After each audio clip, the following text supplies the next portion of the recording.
All right, Quasar Markets Live. Kevin Green, y'all love him. He's been out a little bit, running around the world, trying to tell us what's going on. And look, Kevin, it's chaos, and a little bit more chaos. And it seems like people love chaos. Is that right?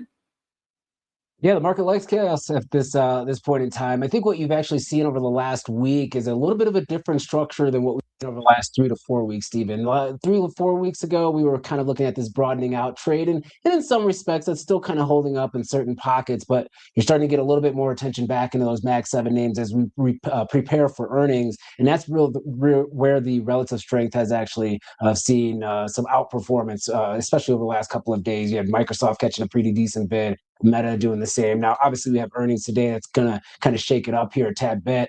But I think we're just kind of seeing that rotation back into communication services, back into technology. I think that lasts for the next couple of weeks here. And I still believe that we will see a pretty decent re rating and volatility higher for the VIX over the next 2 weeks. It looks like those signals are starting to come to fruition here. Looking at a weekly chart on the VIX, and I actually like putting a MACD on it. Now, I'm not a fan of putting technicals on the VIX. I know that that's a no-no, and somebody's going to put it in the comments that what are you talking about? But if you put the MACD on the VIX, MACD, that bullish or bearish cross at 12 EMA above the 26, especially on the weekly chart, has been a pretty Yeah. decent forward leading indicator. I'm not saying it's absolutely going to happen, but it seems like we're kind of preparing for that bull cross for volatility. Actually, I believe it crossed today, if I'm not mistaken. So keep Yeah, your eye out on that in the next few weeks. let's talk about that a little bit. Let's kind of mix them all in. Let's make this a little more chaotic, I guess, in a way. Make the theme a little more clear. Uh, Earnings just came out. Mixed earnings. Meta just said, the CFO just said average ad prices were up 6% year over year. This guy in the Federal Reserve, this guy named Powell, came out today and he said, things are not as bad as everybody thinks it is. It's okay. And jobs are not that bad. There might be some problems with AI. Maybe some job losses there, but they're okay. We saw the numbers of consumer confidence bad. He says the consumer is still spending money. And ad revenue is up. And silver and gold making all-time highs. What in the hell is going on, Kevin? I mean, this doesn't make any sense. Look, we're old school here. I'm old school. This doesn't make any sense to me whatsoever. Yeah, there's definitely a different narrative in certain pockets of the market. I would agree with you there, especially when you're looking at some of this enthusiasm. So if we kind of take it step by step, the consumer confidence data kind of falling off a cliff here. That's across all political affiliations, and I know there's people that have been kind of poking at that number or that data set over the last couple of years. But even if you take the Democrats out of it, if you take the independents out of it, even the core of the party is still seeing maybe some weakness there. And it's not so much the fact that maybe it's inflation. We are seeing kind of those pressures being reflected in that data or that report. The concern right now is about labor hiring as well as wages moving forward, and that might be fueled by artificial intelligence. So now let's go into another chaotic topic here. AI is really fueling the growth for Meta. We continue to see that. They are seeing the efficiencies and the ability to pinpoint with really good precision their ads to the right consumer. And then you also have those enterprise companies, enterprise customers spending money on that. And that's why they're seeing expansion in margin. So that's going to be a tailwind for them. I think the wild card that you do see in this earnings announcement, not only just for today for Meta, but also for Microsoft, is the increase in CapEx spend. But it's a little bit more unique this time around, Stephen, than what we've seen in the past. These lease agreements, these lease and finance agreements for these data centers is starting to actually have an immediate impact on their balance sheet. And that might be something that's short-lived, but I think it might catch a couple of people off guard. If you look at Microsoft earning announcement, which was actually pretty decent, the CapEx number blew back past the street's expectations, and that's why we saw the stock moving to the downside here. And for Powell, he's right. Consumer continues to spend in some respects. Confidence isn't that great. Productivity gains are actually probably accelerating a lot more and a lot faster than anybody expected when it comes to artificial intelligence. And that's going to be a net positive for these businesses in order to expand their operating margins. So there's a lot there. And I think each pocket is telling its own story. Now, gold and silver, is kind of having its own little episode. Geopolitical risk, Fed's buying, Federal Reserve banks and central banks buying up some of those assets. You also have the retail flows that are taking place there, and you're just seeing a little bit of a price shock to the upside. Liquidity is drawing down on those markets, and that's also why we are seeing that price action. So I want to be mindful to tell people, because a lot of has happened in the commodity space. I know I'm all over the place, but I want to kind of bring this all together. Liquidity in the commodity markets is drying up in certain pockets. Okay. Metals is being one of them. Energy, in some respects, not crude oil, but if you're looking at natural gas, that was the same type of move that actually happened there as well. When you have liquidity in markets, you get outsized price moves, either to the upside or downside. And even for silver, we're seeing these 8%, 10% range days, which is out of the ordinary, and usually the sign of a potential topping pattern that does take place. Now, can gold actually sustain these current prices? They can. It can, because it's a very unique type of asset. I mean, I think if you're going to break the gold fever, it's going to have to come from an announcement from a central bank that says that they're going to stop buying, and or they're going to raise some cash because they have to backstop their currency. Japan kind of comes to mind, but we won't even get that far ahead. Also a liquidity drain. The options for silver, there was a major options expiration today for silver as well. So that also is going to lead to a little bit of this volatility. So I think each and every pocket has its own little story here. But I would be a little bit more concerned. There's a mania that's definitely happening in the metal space, but be very cautious about that at these current levels. It can continue to run and be aggressively, pushing price to the upside here.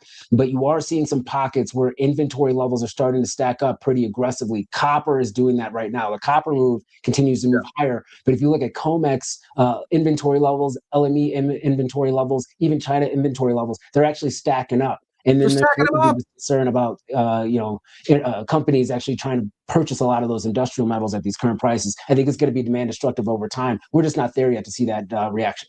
Yeah, supply seems to be way up for the demand. I mean, I understand that the whole thing about Elon Musk saying solar panels on the moon or whatever, he's going to put them out, and you need all the silver in your phone. I get all that, but the supply is meeting demand. The price is just at some point these companies will be like, hell no, I'm not going to pay this price. Yeah. At some point that will happen, especially if you're looking at silver. So silver is an industrial metal first, precious metal second. You know that, Stephen, right? 50% of the demand for silver is industrial.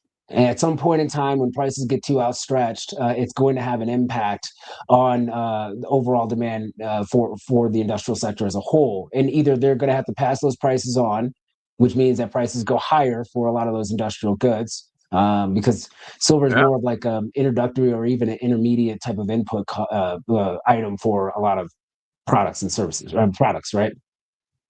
Or you're going to see those prices kind of get pushed towards the consumer or whoever the end user is, or you're going to see them kind of pulling back when it comes to the consumption. Once again, we are not there yet. But you are seeing some earnings announcements that are kind of talking about this. We had, who was it the other day that actually reported this? I think it was GE. Actually, it was this morning, right? GE Vernova talked about some of the input prices, or GE Aerospace talked about the input prices actually moving higher. So it wasn't GE Vernova, two different companies. GE Aerospace talked about higher input prices and how that's going to have an impact on the near term when it comes to their supply, and they actually could be pulling supply or inventory back out of this market here in order to stabilize their operating margin. So you're starting to hear some of those cracks coming in. And once again, this is a cycle. We are in a commodity. Ooh, I hate saying it like that. Let me pull back. We are not in the commodity. You almost said commodity boom. There's a lot of people. Yeah, well, the reason why I'll say that, a lot of people are actually showing this Bloomberg commodity index, that's kind of moving to the upside here. But we're not in actually a commodity cycle by any stretch of the imagination. If you think about it, there's only one pocket of the market of the commodity space just in general that's actually catching a significant bid that's outpacing the other commodities. Energy is not really doing that much. Take natural gas out of it. Natural gas had an event, and it will normalize at some point in time. Those spreads are starting to come in. As we have seen the contract for the February natural gas prices contract actually kind of rolling off today. I will say go ahead. Sorry. I will say that the one commodity that I have been calling for the last month or two has been FCOJ, frozen concentrate orange juice, and that thing has gone through the roof because of cold weather, obviously, in Florida, and Brazil, obviously, being the other part of that. So that was a triple trifecta there for FCOJ. All right, let's get to it. Other side from the White House going down to the Federal Reserve today. And interestingly enough, he did not want to talk about him leaving. Yeah. Didn't want to talk about the political side thing smartly, right? All right. So Trump says he's got 4 people on the burner that he knows is in. Now, 2 months ago, Trump said the next person to be the Federal Reserve chairman is in this room. Kevin Warsh was in that room and Kevin Hassett was in that room. There are now 4 people in the running, and neither one of them are on the top 4 in Kalshi or anything else. Rick Reeder's got 2 buttons, I guess, missing from the top of his shirt because he can't seem to put them together.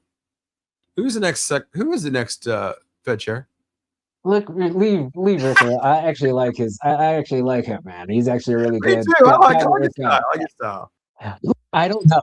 I don't know. I think President Trump is looking for obviously the right candidate for him, and I think right now the balance in the question mark is the person that he's going to be able to pick going to do exactly what he wants them to do, he or she, and then is that person also going to be easily confirmable without any headaches or issues? And I think that's right now what the holdup is, and it's always a 2-week thing. And, we won't get into politics of that, but I think that's really the back and forth that we are seeing is, hey, there's some pretty decent candidates, but who could I put in there where the market respects, but also will do what I would like for that individual to do? And it's a very hard balance, and it's not unique to President Trump. It's all presidents have done it, right? I want to be balanced, but I think there's if you look at a couple of those names that are on that list right now, I think the market does have some confidence in them. I think that's where you kind of maybe have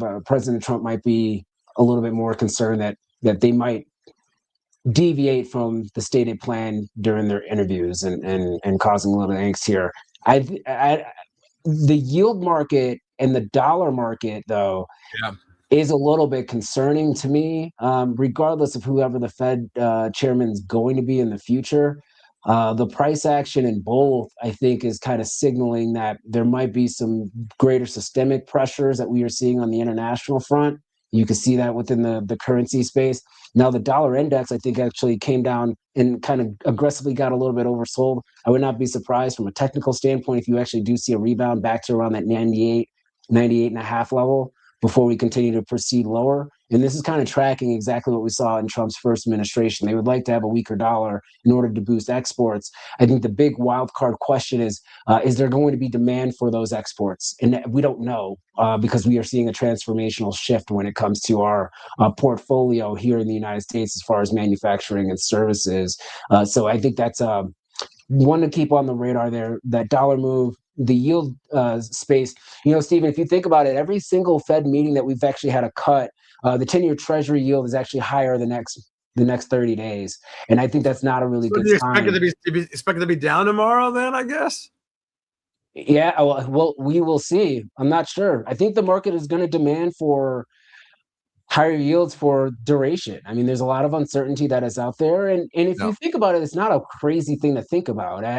If you go back the last 20 years, 30 years, there was a significant premium on the long end of the curve. That actually just went away basically after the financial crisis. That went away. So those spreads are really normalizing here. Is the broader equity market okay with these pricing models that have been used to modeling out the last 15 years, 20 years, going back to now resetting to a regime that we've been in, 30 years ago, where those spreads are a little bit wider, people demand a little bit more premium for the risk and duration that they're taking. Yeah. All right, Kevin Green, Schwab Network, my friend. Let's do this again next week, man. We'll see you again. Appreciate you.